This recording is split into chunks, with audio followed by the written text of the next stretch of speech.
All right, we are back at Denmark Drone Park after some delays. We're switching it up a little bit. We have a couple Developer Mini with us.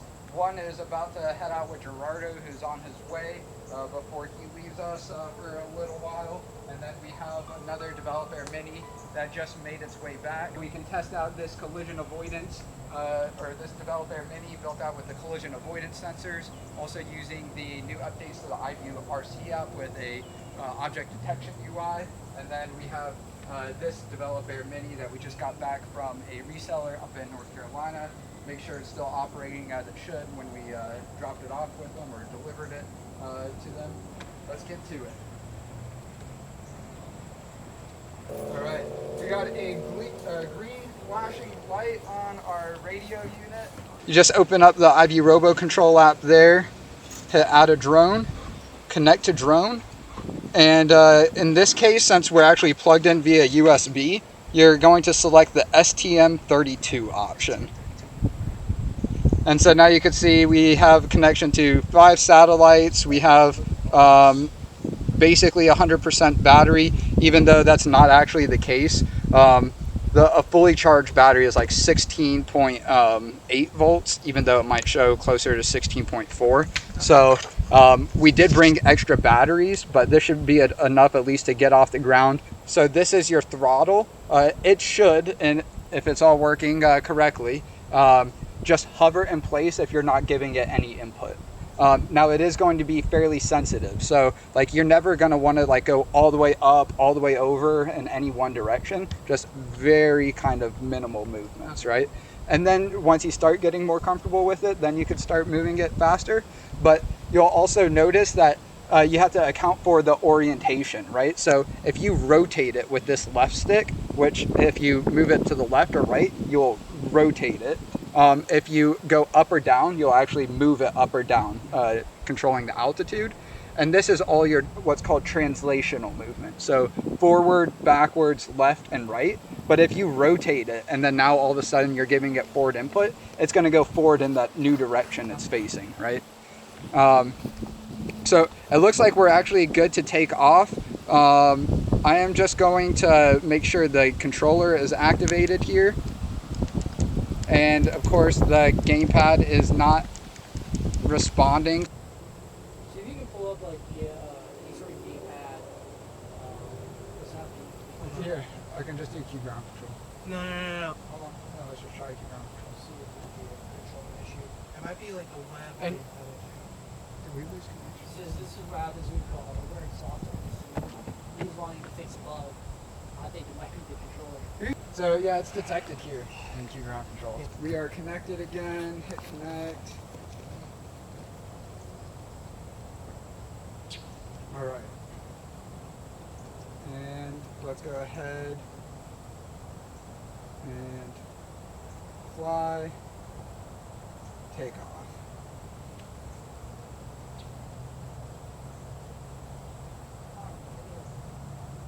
Need position estimate. So it's at 24, but just having rebooted, it probably just needs another few moments to get its position locked in. All of these, little creature comforts that just need to be ironed out to go from a development drone to a prosumer drone.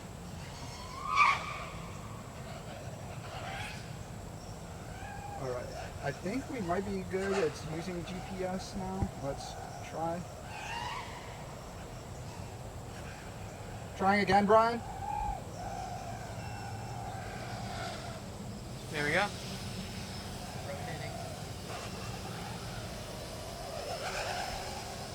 Yeah, so that rotation is pretty much almost definitely caused by changing the orientation of the battery. If one of you guys are more familiar with the software, iVue RC app, wants to hit land, I'll go in and save it from tipping over on landing. All right. Jacob, when you hit it. let me wait. All right, I am clicking land now. Now. Oh.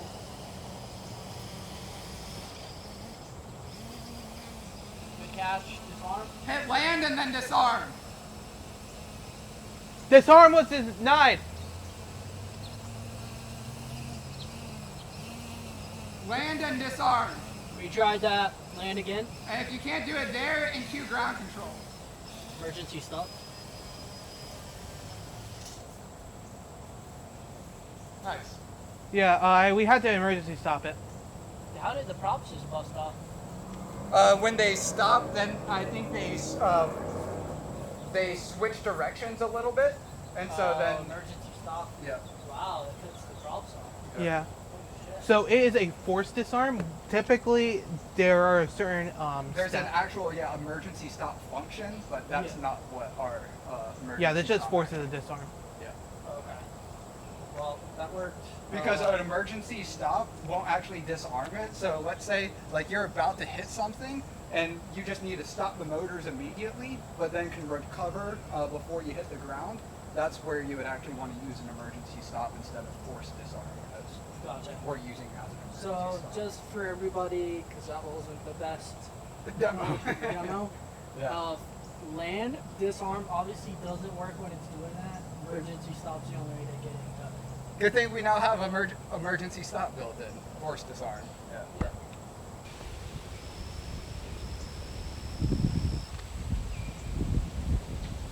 Man, do that. There we go. It hasn't connected to any satellites yet. Is it on? Yeah, it's on, but yeah, it won't connect to any satellites, right? And then look at this, people. The object detection UI. You can see, is it working? Right now, it is not seemingly detecting any objects, but do we want to try taking off Well, I before mean, we detect Is the any drone objects? actually connected? Yeah, The drone it's is connected. Yeah, the drone is connected. I just think there's no objects for it to detect. Yeah, we're kind of far. Keep zooming out.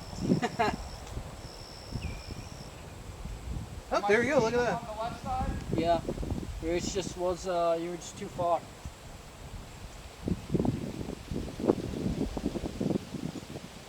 Is it working? Yeah. Looks like it's working well. It looks like it's stuck though.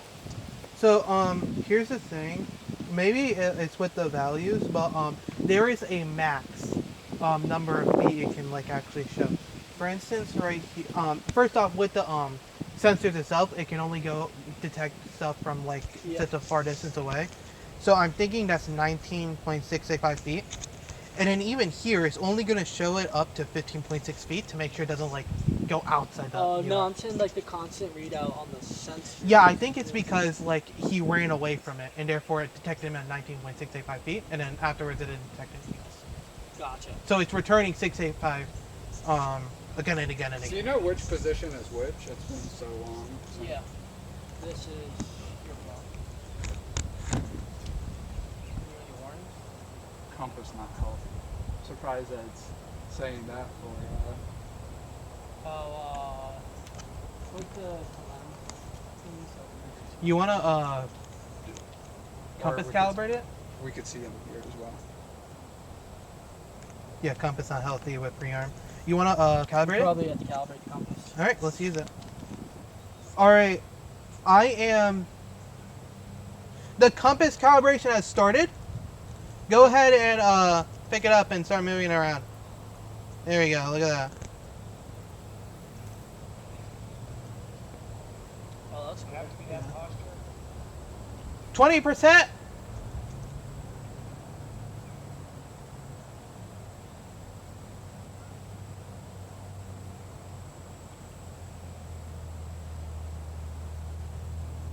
%.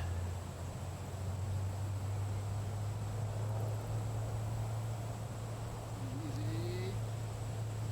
Easy. 75%.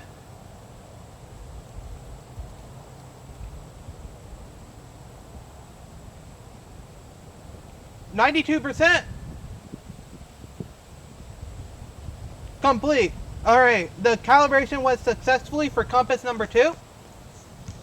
And is it green? Or? It is green.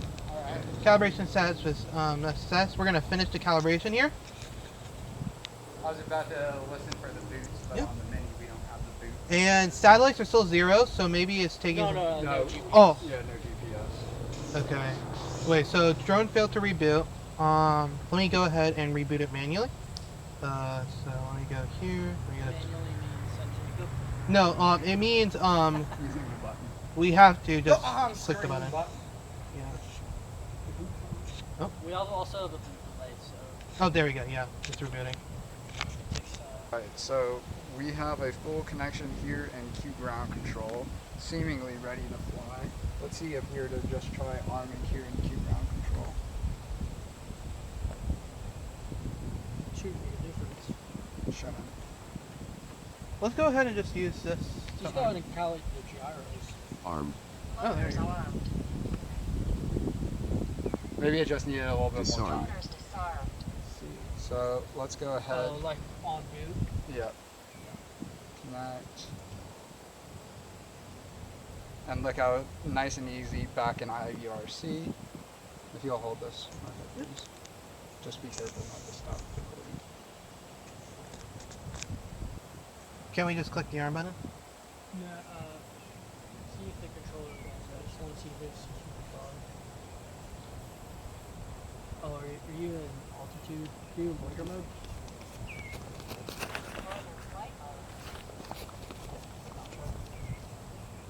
That also could have been the difference for being able to arm it. Wait, why is the premium arm checks? Why are the arm checks disabled? I don't know. Let me enable them. Yeah, so now they're enabled. Right.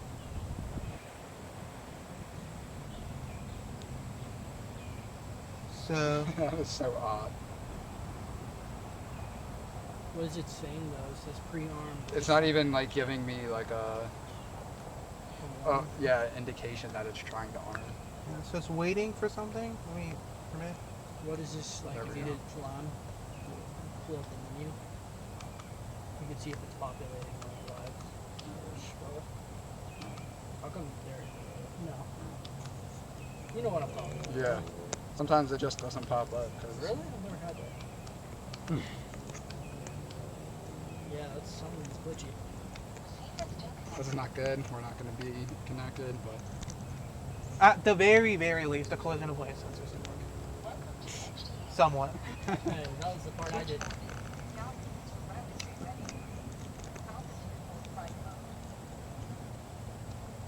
Fail safe non-stop. Oh. The drone was disconnected abruptly. Shouldn't this not rely on a GPS? that is correct.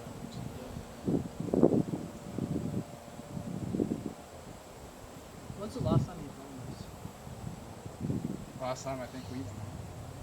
Oh, okay.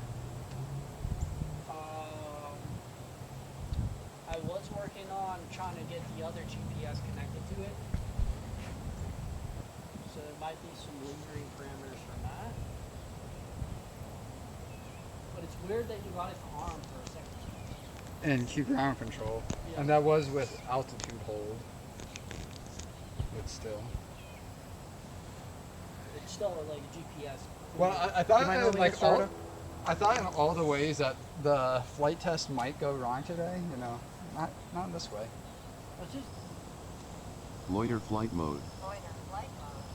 Prayer Rs. Waiting for home. That has to do with the GPS. I don't know exactly. Yeah, I think, well, so I was trying to get that Arm other GPS Rs. working Waiting on for it, home.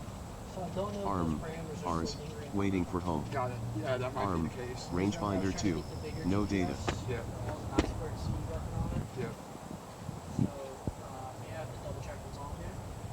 Do we just want to get this one up in Prayer altitude hold? Rs. really Waiting for quick? home. We could probably just look at what GPS parameters are associated with it. Like if we type in GPS or something, and we can just make sure that it's disabled.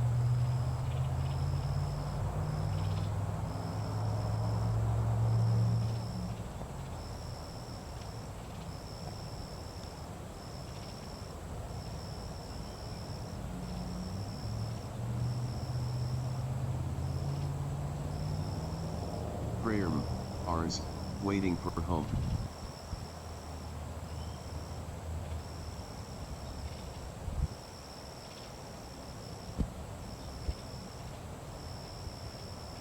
GPS auto config I could just turn off. Maybe auto config. Or I could turn off the serial port. Prayerm, Rs, waiting for home. Serial 3 is currently being used for GPS. I could just disable that. Why don't we just try this next? Alright, well, we are going to wrap it up here and do some more troubleshooting outside of the field.